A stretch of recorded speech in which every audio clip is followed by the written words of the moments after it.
नमस्कार दोस्तों, भाइयों, बहनों एवं प्रिय दर्शकों, आप सभी का स्वागत इस वीडियो में मैं करता हूं। आप सभी को बताना चाहता हूं यहां पर भारत के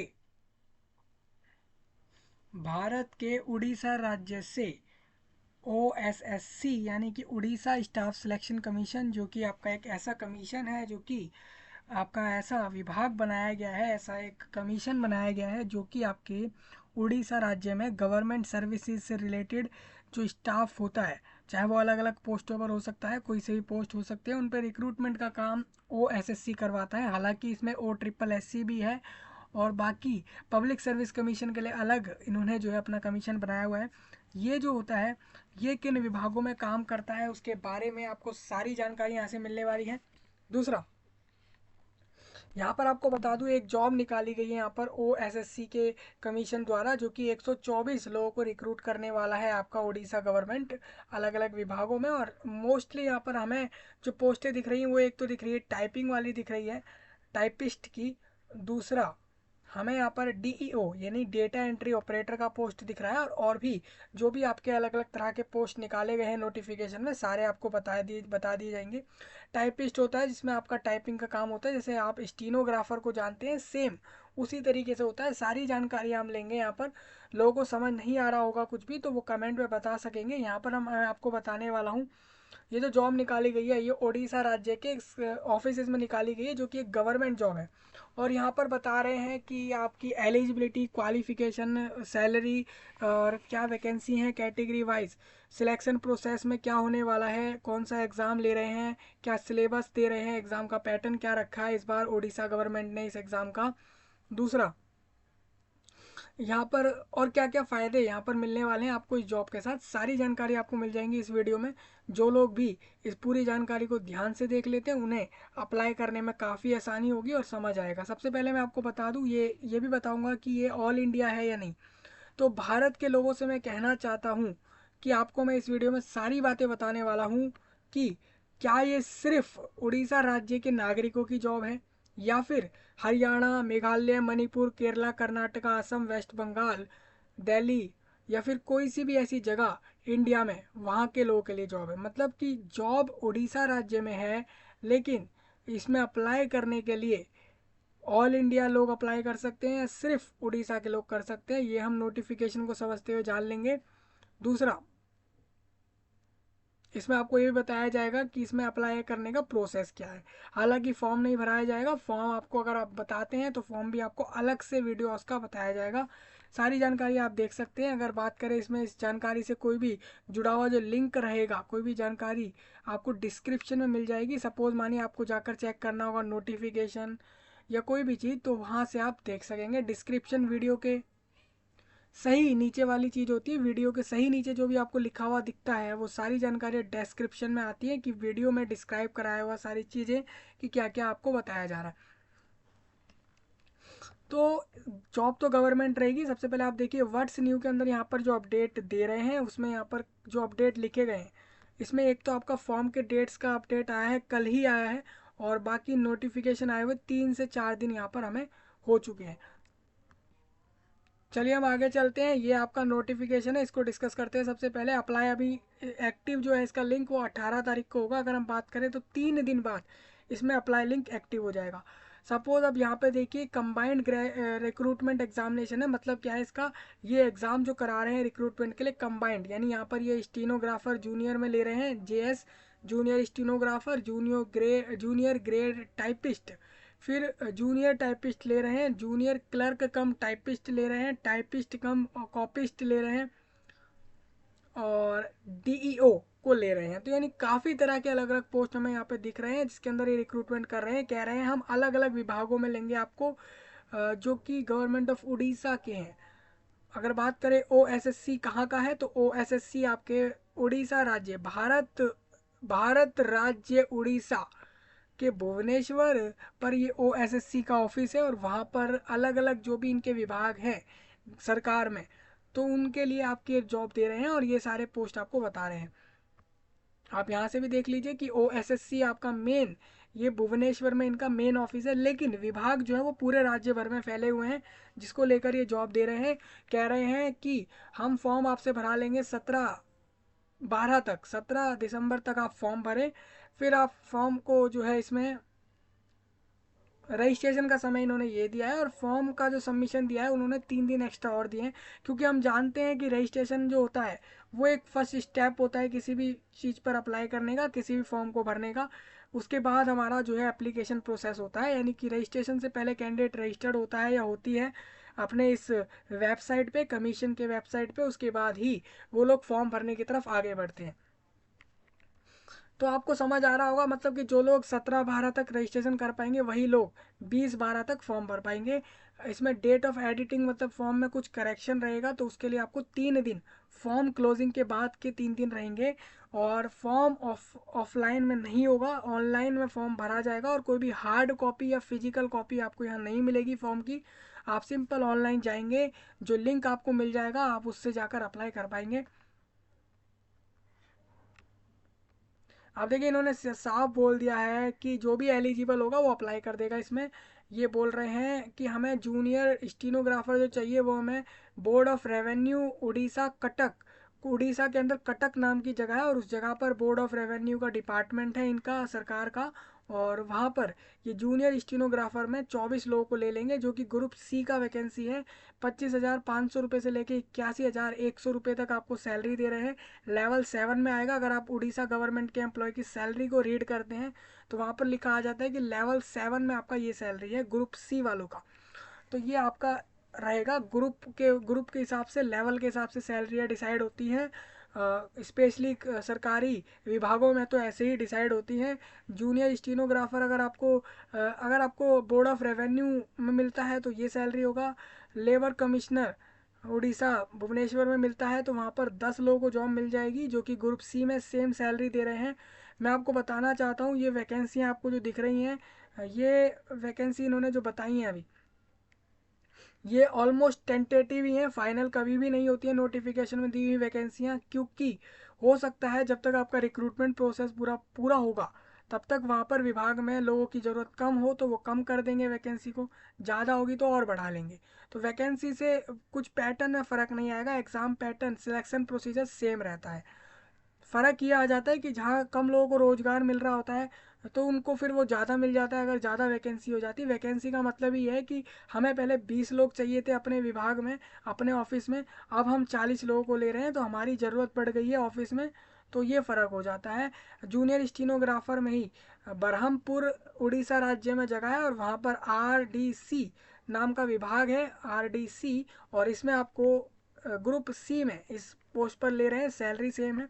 तो आप देख सकते हैं कितने अलग अलग विभागों में आपको दे रहे हैं स्टीनोग्राफर को। आप यहाँ से सारी वैकेंसी रीड कर सकते हैं। इसके बाद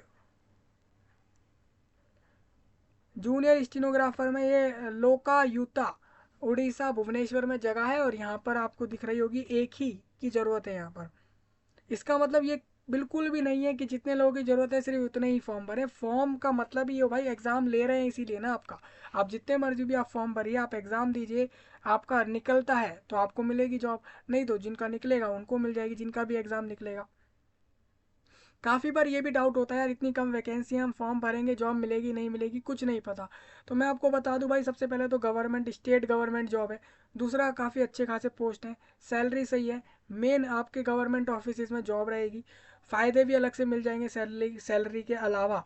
और क्या है, अगर जो लोग अच्छा एग्ज़ाम दे देंगे उनको जॉब मिल जाएगी। अब चाहें कंपटीशन वहाँ बढ़ जाता है, अगर सपोज़ मानिए वैकेंसी कम होती है तो वहाँ कंपटीशन और ज़्यादा बढ़ता है, क्योंकि वैकेंसी कम है। अब लोग करेंगे कि भाई हमें भी मिल जाए जॉब, तो सभी फॉर्म भरने जाएंगे ये सोच के कि गवर्नमेंट जॉब है, तो कंपटीशन इस तरीके से बढ़ता है। ज़्यादा फॉर्म आ जाते हैं तो कंपटीशन बढ़ जाता है, सिंपल सा प्रोसेस है इसमें। जूनियर ग्रेड स्टीनोग्राफर में 7 वैकेंसियाँ, सैलरी लिखी हुई है। जूनियर ग्रेड टाइपिस्ट की 6 वैकेंसियाँ हैं, सैलरी 19,900 है, और बाकी ये स्टार्टिंग सैलरी है आपकी 63,000 भी एक समय पर होगी। अगर आप ये जानना चाह रहे हैं कि बेसिकली आपकी लगते ही 20,000 रहेगी, ये 19,900 जो दिखा रहे हैं ये सैलरी होगा, यानी इन हैंड ये रहेगा। उसके बाद धीरे धीरे करके वो 25, 30, 40 इस तरीके से वो धीरे धीरे वो आपका बढ़ता रहता है। जूनियर टाइपिस्ट में भी आप रीड कर सकते हैं, और सारी यहाँ पर जानकारी आपको यहाँ पर दी गई हैं। डीईओ की 7 वैकेंसी हैं, उनकी भी सैलरी लिखी है। अगर सबसे कम की बात करें तो स्टीनोग्राफर की ज़्यादा सैलरी है, बाकी आपकी जो टाइपिस्ट वाली पोस्ट है उनकी सैलरी कम है। और कम में भी काफ़ी फ़र्क है, आप देख सकते हैं 5 से 6 हज़ार का फ़र्क है इनकी सैलरियों में। कैंडिडेट के पास ईमेल आईडी और मोबाइल नंबर रहेगा तो ही वो रजिस्ट्रेशन कर पाएगा, क्योंकि ये ज़रूरी रहता है फॉर्म के लिए। मैं आपको आगे बता दूंगा इसकी जानकारी जो भी है।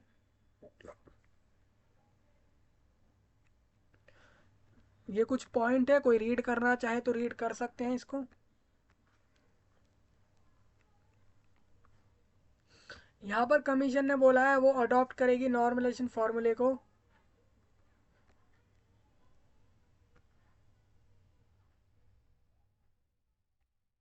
यहाँ पर देखिए ये सब जगह होता है भाई, इसमें कुछ कॉमन सा है एक चीज़ कि नॉर्मलाइजेशन फार्मूला लगा देते हैं आपका। अगर एक से ज़्यादा शिफ्ट में एग्ज़ाम लिया गया, ये एग्ज़ाम कंप्यूटर पे लिया जाएगा, ये तो इन्होंने क्लियर कर दिया, नहीं ऑनलाइन एग्ज़ाम लेंगे।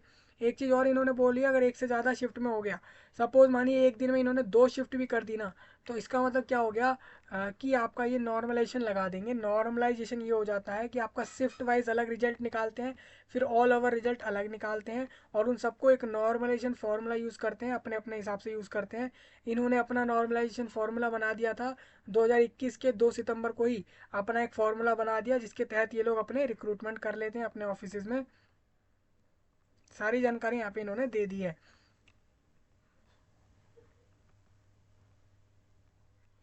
यहाँ पर एडमिशन लेटर ये होता है, एक एडमिट कार्ड रहता है जो एग्ज़ाम के बारे में बताता है आपको कि आपका नाम ये है, आपको इस जगह जाके इस समय पर अपने इस एग्ज़ाम को देने जाना है, जो कि आपने इस पोस्ट के लिए फॉर्म भरा है। सिंपल एक एडमिट कार्ड, उसको ही एडमिशन लेटर कहा जा रहा है। यहाँ पर किसी किसी जगह पर कॉल लेटर कह देते हैं, एडमिशन लेटर कह देते हैं, और बहुत सारी चीज़ें, इसके नाम अलग अलग हैं, काम एक ही है। Those eligible for applying more than one post service.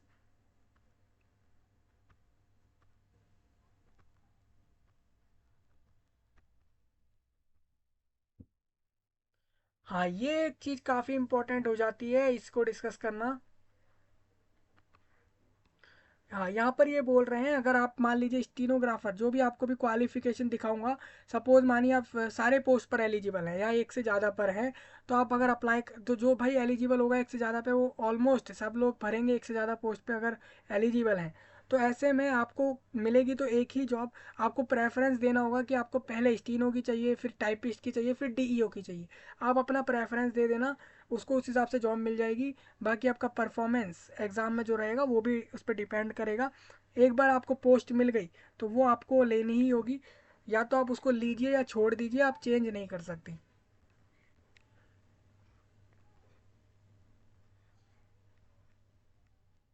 Category wise breakup समझ लेते हैं। जो बोर्ड ऑफ रेवेन्यू में ये ले रहे हैं उड़ीसा के कटक जगह पे, ये स्टीनोग्राफर जूनियर में, तो इसमें ये 13 लोगों को तो यूआर से ले रहे हैं।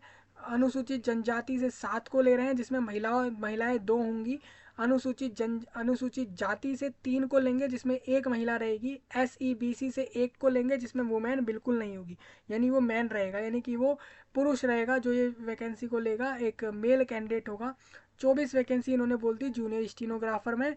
सेम इसी तरीके से जूनियर स्टीनोग्राफर जो लेबर कमिश्नर उड़ीसा भुवनेश्वर में ले रहे हैं, उसके लिए इन्होंने वैकेंसियाँ जो आपकी दी हैं, टोटल 10 दी हैं, जिसमें से 4 वैकेंसी इन्होंने यहाँ पर दे दी। अगर कोई ये जानना चाह रहा है कि महिलाओं का कितना यहाँ पर योगदान, मतलब कितना उनका फ़ायदा है, रिजर्वेशन रिजर्वेशन कितना है वैकेंसियों में, तो ये आपका है 33%। क्योंकि आप अगर 9 का एवरेज निकालते हैं, अगर 10 का निकालते हैं, तो 10 का 2.5 समथिंग, वो 25% रहेगा। हाँ, ये ऑलमोस्ट आपका ये हो जाएगा 40% हमें दिख रहा है। इसी एक तरीके से अगर हम देखें 10 में से 40% वैकेंसी महिलाओं की यहाँ पर हमें दिख रही हैं। तो आप यहाँ से सारी वैकेंसियाँ कैटेगरी वाइज आप समझ सकते हैं। मैं इतना समझता हूँ कि आप सभी लोग इन कैटेगरी वाइज अपना समझ सकेंगे। दूसरा हम आगे चल लेते हैं यहाँ पर। तो 124 में से आप देखिए 124 वैकेंसी इन्होंने टोटल दी, और टोटल में से अगर 124 का 10% 12.4 हो जाएगा, तो आराम से ये 33% ही है। ये टोटल वुमेन की वैकेंसी 33% है। दूसरा ये यूआर और बाकी ये कैटेगरी के फुल फॉर्म्स लिखे हुए हैं। आप ही की जो कैटेगरियाँ है, जो भी आपकी जाति है, जो भी आपकी ओबीसी है या जो भी कुछ होगी आपकी, वो यहाँ पर दी गई है। ट्रांसजेंडर वालों के लिए सिंपल सा बता रहा हूँ, आप भी अप्लाई कर सकते हैं। ट्रांसजेंडर मतलब वो लोग जो पुरुष और मेल फीमेल को छोड़कर दूसरे, यानी कि अगर वो ट्रांसजेंडर हैं तो वो लोग इसमें एलिजिबल रहेंगे। नंबर ऑफ वैकेंसीज और अदर कंडीशंस जो रहेंगी वैकेंट पोस्टों पर वो फिल्ड होंगी। तो आप सारी बातें समझ रहे होंगे दोस्तों। मैंने इसमें बताया मेल, फीमेल और ट्रांसजेंडर तीनों ही एलिजिबल है जॉब पर। डिसेबिलिटी वालों को बता दूं, अगर एक्स सर्विसमैन है, अगर आप डिसेबिलिटी वाले हैं या फिर अगर आप एक्स सर्विसमैन ईएसएम में आ रहे हैं, एक्स सर्विसमैन हो जाते हैं, नेवी आर्मी या किसी फोर्सेस में करे हुए का वर्क करे हुए लोग, और अब वो चाह रहे हैं इस जॉब को लेना, तो उनके लिए एक वैकेंसी। स्पोर्ट पर्सन मतलब कोई खेल खेला है किसी कैंडिडेट ने फॉर्म भरने से पहले, मान लीजिए किसी ने क्रिकेट खेला है, किसी ने फुटबॉल, टेनिस, बैडमिंटन, कोई भी ऐसा खेल उसने अगर डिस्ट्रिक्ट, नेशनल, इंटरनेशनल लेवल पर खेला है तो वो इस पर अप्लाई कर सकता है। उसकी एक वैकेंसी यहाँ पर रहेगी इस डिपार्टमेंट में। डिसेबिलिटी वालों की एक वैकेंसी दी है। दूसरा बोल रहे हैं डिसेबिलिटी में ही बेंच मार्क डिसेबिलिटी, आपको डिसेबिलिटी भी बता दिया इन्होंने कौन कौन सी डिसेबिलिटी एलिजिबल रहेगी इन पोस्टों पर। तो ये भी आप टेबल आपके लिए इम्पोर्टेंट रहेगा, खासकर रिजर्वेशन वालों के लिए। बेंच मार्क डिसेबिलिटी कौन सी होनी चाहिए एलिजिबल अप्लाई करने के लिए? सपोज मानिए अगर आप हियरिंग इम्पेयर्ड कैंडिडेट हैं तो आपका फिजिकल रिक्वायरमेंट ये रहेगा कि आपको सिटिंग और स्टैंडिंग और ये एस ई और एस टी और एस आना चाहिए। इसका मतलब आपका एस सी एस टी मतलब अनुसूचित जनजाति मत समझ लेना। इसका मतलब ये है कि अगर आपको जूनियर स्टीनोग्राफर में अप्लाई करना है, मैं आपको थोड़ा आगे दिखाता हूँ, तो आपको वर्क परफॉर्म बाय स्टैंडिंग, आपको खड़े होकर काम करना आना चाहिए। दूसरा वर्क परफॉर्म बाय सिटिंग, आपको बैठकर किसी बेंच पर या चेयर पर बैठकर काम करना आना चाहिए। एस ई मतलब वर्क परफॉर्म्ड बाय सीइंग, आपको कुछ देखकर काम करना आना चाहिए। तो ये सारे पॉइंट हैं। इसका मतलब ये रहेगा, अगर आपको ये सारी चीज़, अगर आपको मान लीजिए सुनने में दिक्कत है, ये आपकी डिसेबिलिटी है, हेयरिंग इम्पेयर्ड है, तो आप बाकी चीज़ें तो फुलफिल करो जो आपको फिजिकल रिक्वायरमेंट बोल रहे हैं। तो ये जानकारी रहेगी सेम यहाँ पर। ये बाकी आप इन पॉइंटों को रीड कर लेना। आर एंड डब्ल्यू मतलब होता है रीडिंग एंड राइटिंग। सारी जानकारी यहाँ पे टेबल में आपको क्लियर हो जाएंगी। स्क्राइब के लिए इन्होंने बताया है जिनकी भी 40% से ज़्यादा परमानेंट डिसेबिलिटीज़ हैं, लिमिटेशंस हैं, जो भी कुछ है वो आप यहाँ से देख सकते हैं। 40% से कम, और ये अपना खुद का, उनके पास ऑप्शन रहेगा डिसेबिलिटी वालों के पास कि वो अपना खुद का स्क्राइब यूज़ कर सकते हैं कमीशन की परमिशन लेकर। मतलब कि आप कहेंगे कमीशन से एक फॉर्म भर देंगे, यहीं पे आपको दिखाने वाला हूँ, उससे आपको परमिशन मिल जाएगी और आप स्क्राइब यूज़ कर लेंगे एग्जाम में। स्क्राइब मतलब एक ऐसे कैंडिडेट को, ऐसे पर्सन को, ऐसे इंसान को, चाहे वो महिला हो पुरुष हो, उसको यूज़ करना है। उसको आपको कहना है कि भाई आप हमारा एग्ज़ाम कर दो, हम आपको इतने पैसे दे देंगे, क्योंकि हमारी ये फिजिकल लिमिटेशन है, आप ये सब अरेंज कर सकते हैं खुद से भी, आप ये सब कर सकते हैं। ये डिसेबिलिटी वालों का एक फ़ायदा और होता है कि उनको एक्स्ट्रा टाइम मिलता है एग्ज़ाम के अंदर पर आवर, हर घंटे पे 20-20 मिनट फालतू मिलते हैं, क्योंकि वो लोग भी समझते हैं एग्ज़ाम वाले भी कि आपकी डिसेबिलिटी के कारण आपको कहीं ना कहीं परेशानी हो रही होगी एग्ज़ाम को अटैम्प्ट करने में, कंप्लीट करने में।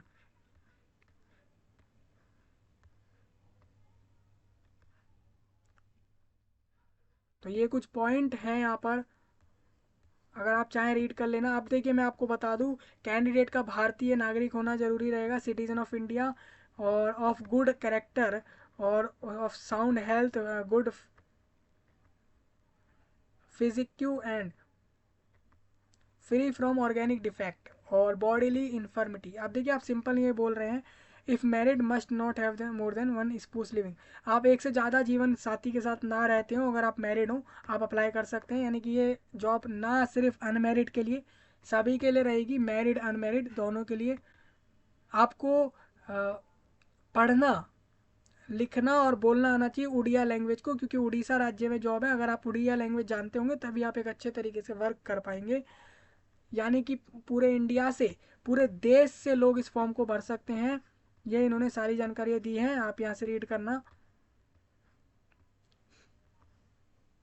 अब हम क्वालिफिकेशन की जान लेते हैं। अगर आपको junior stenographer board of revenue में चाहिए तो आपको 12th पास होना जरूरी है किसी भी स्ट्रीम एग्जाम से, चाहे वो CH, इन्होंने बोला है CH, SC, ओडिया और equivalent examination with basic knowledge in computer application.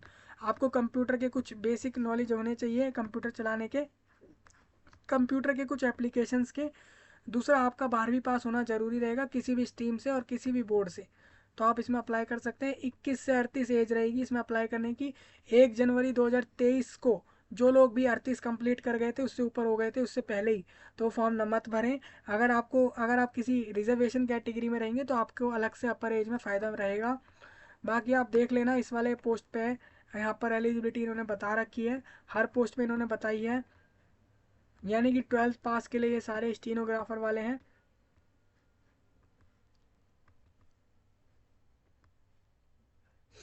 Typist के लिए 10th पास ले लेंगे ये यहाँ पर ये विभाग में अपने उड़ीसा गवर्नमेंट। और दूसरा, तो आप सारी बातें समझ रहे होंगे।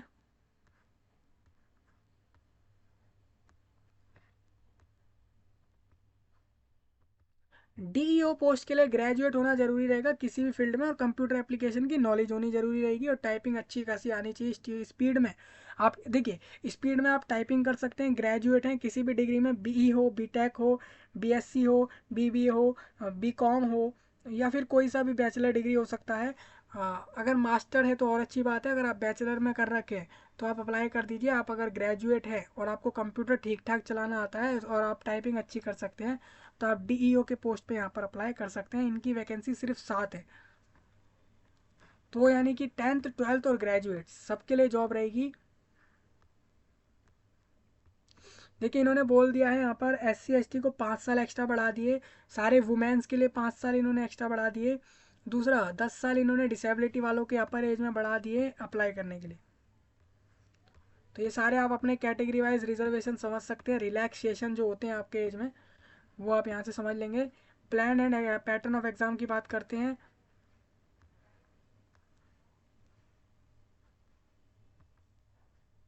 यहाँ पर अलग अलग स्टेज एग्जाम होंगे। एग्जाम जैसे एक होगा आपका प्रीलिम्स एग्जाम, जिसको हम प्रीलिमिनरी एग्जामिनेशन बोलते हैं। स्टेज 1 में यही होगा। ये पेपर 1 जो आपका होगा, इसका सिलेबस आगे दिखा दूंगा, 150 नंबर का रहेगा।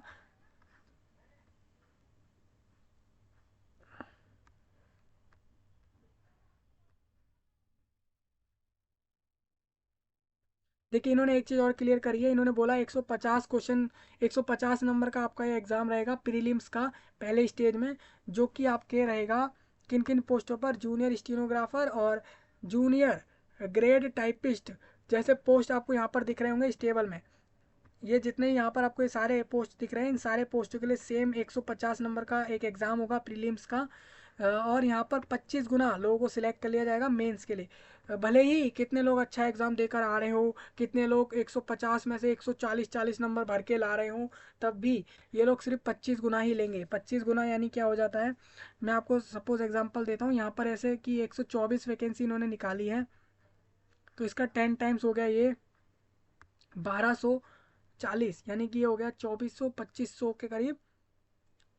और यानी कि 3000, यानी कि 3500 के अप्रोक्स आप समझ सकते हैं। ये 3500 के अप्रोक्स अगर देखें, इससे भी कम, 3000 या 3100 के अप्रोक्स ये लोग जो है आपके मेंस के लिए लोगों को आगे भेजेंगे। वैकेंसी का आप 25 टाइम्स कर लेना, इतने लोगों को सिलेक्ट करेंगे। आपको समझ आ जाएगा कि कंपटीशन कैसा रहेगा। ये मेंस के लिए भेजेंगे। फिर मेंस में भी ये लोग कुछ ही टाइम्स लोगों को ले लेंगे। 15 गुना ये लोग जो है क्या कह रहे हैं, DEO पोस्ट के लिए सिर्फ 15 गुना लोगों को लेंगे, शॉर्ट लिस्ट करेंगे।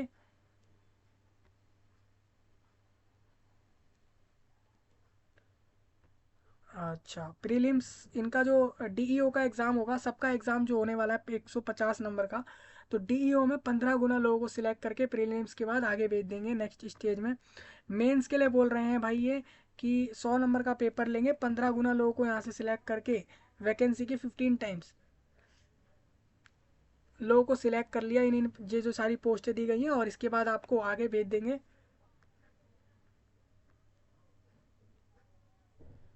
फिर इसके बाद आपका थर्ड स्टेज रहेगा। थर्ड स्टेज होगा आपका कंप्यूटर स्किल टेस्ट होगी, क्योंकि ये सारे टाइपिंग वाले जॉब हैं। दूसरा स्टेनोग्राफी का टेस्ट अलग रहेगा आपका, टाइपिंग कंप्यूटर स्किल टेस्ट अलग होंगे, टाइपिंग टेस्ट अलग होगा। सबको अपने अपने फील्ड, अपने अपने स्पेसिफिक फील्ड का एग्ज़ाम देना होगा, और सबके एग्ज़ाम के मार्क्स लिखे। सपोज मानिए डिटेल आपका जैसे मान लीजिए कंप्यूटर स्किल का टेस्ट और स्टीनोग्राफर वालों का स्टीनोग्राफी का और कंप्यूटर स्किल दोनों का एग्ज़ाम होगा, जो कि 100 नंबर का रहेगा। टाइपिंग वालों का भी टाइपिंग का और कंप्यूटर का रहेगा। डीईओ वालों का डीईओ का और कंप्यूटर का। कंप्यूटर वाला सबका ही होना है यहाँ पर, तो 100 मार्क्स का ये हो जाएगा टोटल आपका एग्ज़ाम।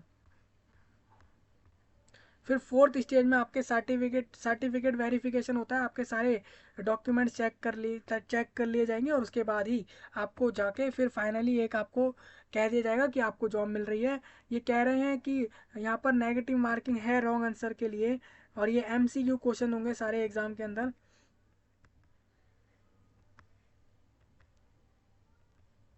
अगर क्वेश्चन में आपके 4 ऑप्शन रहेंगे तो 1/4 नेगेटिव मार्किंग रहेगी हर क्वेश्चन में।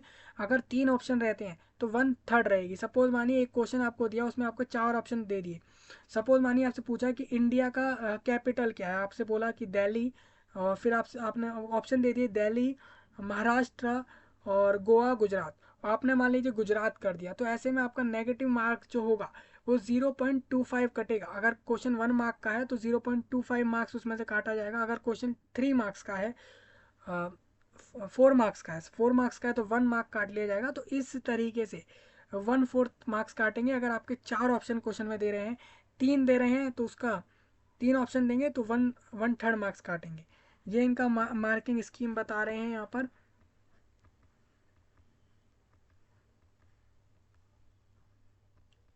आप देखिए इन्होंने एक चीज़ और क्लियर करी है। जैसे आप देख रहे थे मेंस में ये कितने लोगों को ले रहे थे, सिर्फ 15 टाइम्स को। फिर उसके बाद इन्होंने बोला थर्ड स्टेज यानी कम स्किल वाले जो एग्जाम हो रहे थे उसमें ये लोग 5 to 10 टाइम्स लोगों को ले लेंगे। फिर उसमें जो ये लोग पास करेंगे डीवी के लिए, वो सिर्फ 2 गुने लोगों को, यानी कि 124 वैकेंसियाँ थी, तो आप समझ लीजिए कि 250 के लगभग, 250 के अराउंड लोगों को यहाँ पे ये डीवी के लिए भेज देंगे आपके डॉक्यूमेंट चेक करने के लिए। और उसमें से भी जॉब उतनों को ही मिलेगी जितनी इन्होंने बताई थी।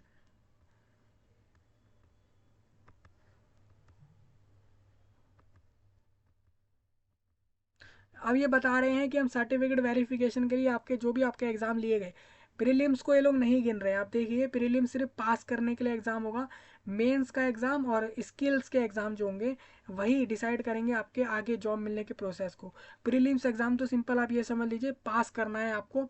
अब आपको कुछ भी करके ऐसा करना होगा कि आप टॉप के 25 टाइम्स वाले लोगों में आ जाए इस वैकेंसी के। ये कह रहे हैं कंप्यूटर बेस्ड में एग्ज़ाम लेंगे, ये हम अपना एग्ज़ाम कंप्यूटर पे लेंगे। हो सकता है एक से ज़्यादा शिफ्ट सिटिंग में हो, एक सिटिंग में हो। सारी जानकारी यहाँ पे बता रहे हैं, आप रीड कर लेना इस सारी जानकारियों को।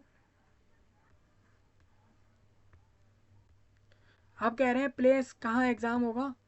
ये एग्ज़ाम होगा फरवरी से अप्रैल में 2024 में।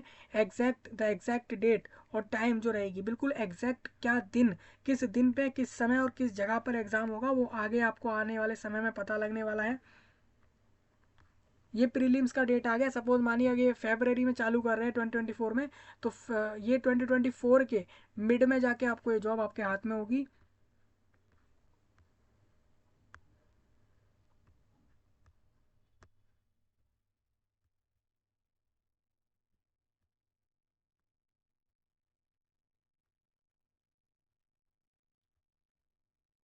यहाँ पे आप रीड कर सकते हैं। मेरिट लिस्ट मैंने आपको बता दिया है। मेरिट लिस्ट ये किसके बेस पर बनाएंगे, कैटेगरी अलग अलग, आपकी जो भी कैटेगरी है अलग अलग, जो भी आपकी जाति है, एक्चुअली कैटेगरी उसी को कहते हैं, जो भी आपकी रहेगी उसके हिसाब से ये लोग बना देंगे। और ये आपके कह रहे हैं अलग अलग कैटेगरी में, ये मेंस के एग्ज़ाम के मेंस और आपके बाकी सारे, मतलब कि प्रीलिम्स को हटा के सारे एग्ज़ाम जो आपके हो रहे हैं उनके बेस पर ये लोग आपकी जो है मेरिट लिस्ट बनाएंगे। और उसके बेस पर मेरिट लिस्ट होती है एक फाइनल लिस्ट, जो रैंक देती है कैंडिडेट की कि आपका सिलेक्शन हो गया है, आपको ये जॉब मिलेगी।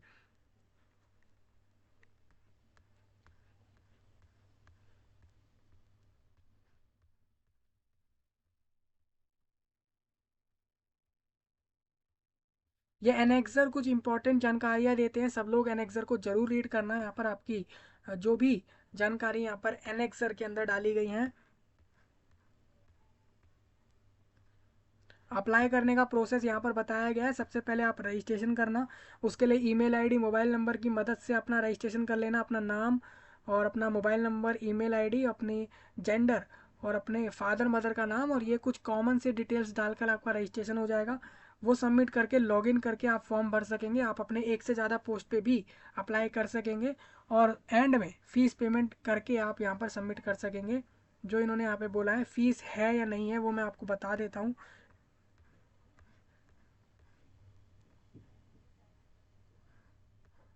किसी को कोई डॉक्यूमेंट अपलोड करने में डाउट रहे, आप चैनल पर ही उस वीडियो को जाकर देख सकते हैं जिसमें बताया गया है कि आपको कौन कौन से डॉक्यूमेंट किस किस तरीके से, मतलब कि डॉक्यूमेंट्स को किस तरीके से उनका साइज़ कैसे चेंज करते हैं और कैसे उनके फॉर्मेट को चेंज करते हैं। बहुत ही इंपॉर्टेंट वीडियो है, ज़रूर देखना आप सभी लोग। ये सारे वो डॉक्यूमेंट है जो आपको आपके डीवी, आप समझ लीजिए सर्टिफिकेट वेरिफिकेशन, एक्चुअली डीवी ही है। डीवी मतलब कि आपके सारे डॉक्यूमेंट वेरीफाई हो रहे हैं, उसमें आप अपना जो भी आपका क्वालिफिकेशन के डॉक्यूमेंट थे वो, फॉर्म का प्रिंट, ये सारी अपना कैटेगरी सर्टिफिकेट, ये सारे के सारे आपको दिखाने पड़ेंगे वहाँ पर। सिलेबस की बात करते हैं, प्रीलिम्स का सिलेबस जो आपका अर्थमेटिक आएगा 10th लेवल का, पहले स्टेज में जो एग्ज़ाम हो रहा है प्रीलिम्स का, उसके लिए बता रहे हैं। डेटा इंटरप्रिटेशन में चार्ट, ग्राफ, टेबल और डेटा सुफिशियंसी वगैरह चीज़ें आएंगी।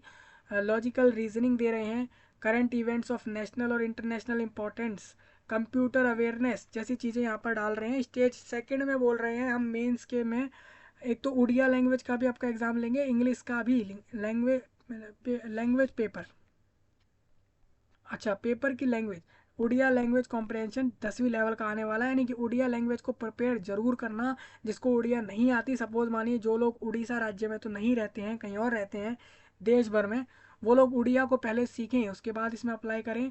इंग्लिश लैंग्वेज का कॉम्प्रहेंशन रहेगा। आप मतलब या तो आप अप्लाई कर रहे हैं तो शॉर्ट ही ले लें कि आप उड़िया लैंग्वेज जानते हो। उड़िया से रिलेटेड जो आपकी एलिजिबिलिटी थी वो आपके क्वालिफिकेशन वाले सेक्शन में दी गई थी, मैंने आपको दिखाई भी थी। ये बोल रहे हैं कंप्यूटर स्किल टेस्ट में आपका एमएस विंडो, ऑफिस सॉफ्टवेयर और एमएस वर्ड, एमएस एक्सेल, ये सारी माइक्रोसॉफ्ट द्वारा, माइक्रोसॉफ्ट कंपनी के द्वारा बनाए गए सारे सॉफ्टवेयर हैं। और बनाए गए के द्वारा बनाई गई चीज़ें हैं। आप देखें तो माइक्रोसॉफ्ट ने क्या क्या बनाया है यहाँ पर, वर्ड बनाया है, एक्सेल बनाया है और बहुत सारी पावर पॉइंट, ये सारी सुविधाएं जो देता है माइक्रोसॉफ्ट। जो लोग सीखते हैं कंप्यूटर पर ये वो चीज़ें हैं, तो काफ़ी इंपॉर्टेंट है। आज के समय पर लोग बहुत से लोग इस चीज़ को सीखने चाहते हैं और आप देख सकते हैं पेपरों में पूछी जा रही है। इसकी इंपॉर्टेंस आप समझ सकते हैं कि एम एस ऑफिस की इम्पोर्टेंट क्या है। एम एस ऑफिस का मतलब हो जाता है उसमें वर्ड, एक्सेल सारी चीज़ें आ जाती है जो यहाँ पर दी गई हैं। स्टीनोग्राफी टेस्ट के लिए इन्होंने सिलेबस जो दिया है वो ये दिया है कि आपका डिक्टेशन करा लेंगे इंग्लिश के अंदर 5 मिनट का, जिसमें आपको करना क्या है 17 शब्द जो है हर मिनट के अंदर आपको कर देने हैं, transcripted on computer with in 25 minutes. Dictation होगी इंग्लिश में, और समझ रहे होंगे आप ये 5 मिनट की डिक्टेशन करा रहे हैं और उसके बाद आपको कह रहे हैं ये आपको कंप्यूटर के अंदर करना है, हर मिनट में 70 करने हैं टाइप। अब 70 शब्द आप ये समझ सकते हैं जैसे कि डिक्टेशन और ये सब जो है, ये DIC, ये एक वर्ड नहीं होगा, ये पूरा मिलाकर एक वर्ड होता है। जैसे डिक्टेशन पूरा एक वर्ड है, इंग्लिश पूरा एक अलग एक वर्ड है, तो इस तरीके से होते हैं। सिलेबस ऑफ टाइपिंग टेस्ट में आप सिलेबस देख लेना, डेटा एंट्री वालों का सिलेबस अलग दिया गया है, वो अपना चेक करेंगे यहाँ से।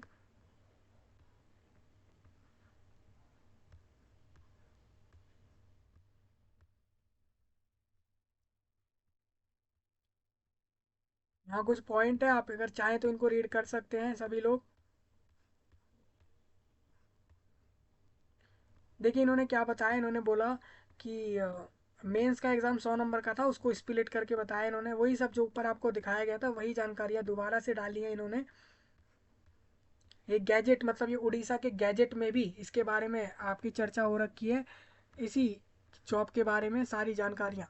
गैजेट एक वो चीज़ होती है जो कि आपकी राजपत्र बोलते हैं, मतलब कि सरकार का एक राजपत्र है। उसके अंदर जो जानकारियाँ एक बार छप जाती हैं उसमें चेंज काफ़ी समय बाद आते हैं, और वो जानकारियाँ जो होती हैं वो पब्लिकली पब्लिश होती हैं। मतलब कि ऐसी जानकारी होती है जो लोगों को बताई जाती है कि भाई अब ये हमारे रूल हो गए हैं इस चीज़ के लिए। ये एक तरीका आप समझ सकते हैं।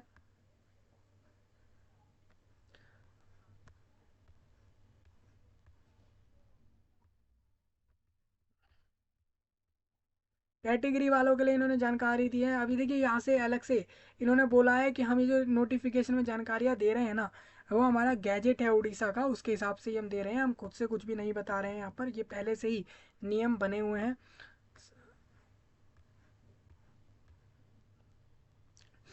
तो आप देखें तो इन्होंने कोई क्वालिफाइंग मार्क्स नहीं रखे कहीं पे भी एग्ज़ाम में।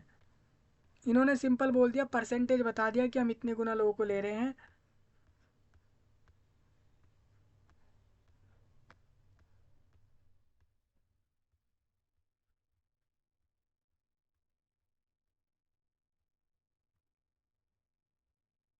सिलेबस देखिए दोबारा दिया गया है, ये गैजेट में अलग से है और आपका नोटिफिकेशन में। अब ये जो आप नोटिफिकेशन में सिलेबस देख रहे हैं ना, वो गैजेट से ही उठाई हुई डिटेल है। मतलब कि आप ये मत समझना गैजेट में पहले आई और फिर बाद में आपके नोटिफिकेशन में अलग से डाली गई हैं।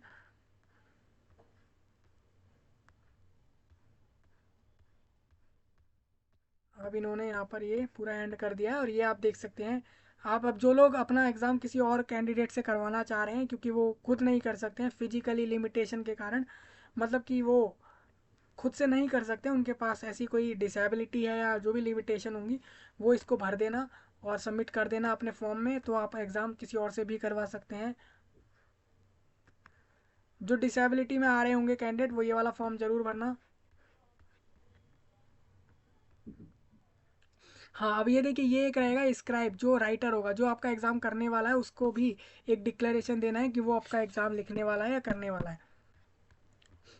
अब रही बात SC ST वालों के फॉर्म, तो वो फॉर्म तो आपको नॉर्मल ब्राउज़र पे भी मिल जाते हैं। आप सर्च करिए कि गवर्नमेंट ऑफ उड़ीसा के कास्ट फॉर्म्स का PDF डालेंगे तो आपको PDF फाइल वहाँ से मिल जाने वाले हैं। PDF मतलब कि उनका फाइल मिल जाएगा आपको डायरेक्ट, तो आप वहाँ से उसको डाउनलोड करके उसको भर के सबमिट कर सकते हैं फॉर्म में। आप ये मत सोचना इन्होंने कास्ट फॉर्म नहीं दिए तो आप कहाँ से लाएंगे, तो इसीलिए मैं आपको बता रहा हूँ, क्योंकि यहाँ पर इन्होंने नहीं दिया है। चलिए हम आगे आते हैं। ये एक नोटिस आया था कल के डेट में। इस नोटिस में इन्होंने ये बोला है कि जो हमने नोटिस दिया था 9 तारीख में, जो हम ये सारे पोस्टों पर जॉब दे रहे हैं आप लोगों को, उसके लिए हम बता दें कि हमने जो डेट बताए थे वही डेटें रहेंगी आपके फॉर्म की और बाकी सारी चीज़ों की। तो आप सभी लोग रेडी रहना, वही जानकारी इन्होंने यहाँ पे अलग से नोटिस में बता दी है। यानी इन्होंने इस नोटिस से कन्फर्म कर दिया इन डेट्स को जो आप यहाँ पे देख रहे हैं। अभी अप्लाई लिंक एक्टिव तो भाई इसी दिन होगा, तो तब उसके लिए आप वेट करिए और आप इसी दिन, आप देखिए इसमें क्या लिखा है, 18 नवंबर, यानी अभी आपके पास 3 दिन, 3 से 4 दिन आपके पास रहेंगे, उसके बाद आप इसमें अप्लाई कर सकेंगे। ऑल इंडिया है भाई, अगर आप हिमाचल से, झारखंड से, मेघालय, मणिपुर, वेस्ट बंगाल, तेलंगाना, त्रिपुरा, आंध्र प्रदेश, तमिलनाडु, किसी भी जगह से होंगे ना पूरे देश में, आप अप्लाई कर सकते हैं। आप सभी लोग एलिजिबल हैं। बाकी क्वालिफिकेशन और वो सारी चीज़ें आप समझ लेना, मैंने जो आपको बताई हैं। दूसरा, इस वीडियो को दोस्तों पूरे देश भर में फैलाइए। अगर आप दूसरे देश से देख रहे हैं कहीं से, इंडिया के अलावा, भारत देश को छोड़कर कहीं और से देख रहे हैं, if you are watching this video exception the India country, then I requested to you, please send this video to the Indian citizens। मतलब आप लोग इंडियन सिटीजन्स तक पहुंचा दीजिए इस वीडियो को। अगर आप लोग इस वीडियो आप तक पहुंच गई है और आपके काम की नहीं है तो आप उन लोगों तक पहुंचाइए। दूसरा, भारत के लोग भी आपस में एक दूसरी जगहों पर फैलाएं इस वीडियो को, जो ये जॉब की अपॉर्चुनिटी आप सभी के लिए रहेगी। कुछ ना समझ आया हो कमेंट में बताइए, और मैं आपसे मिलूंगा अब नए टॉपिक में। तब तक के लिए आप सभी का धन्यवाद।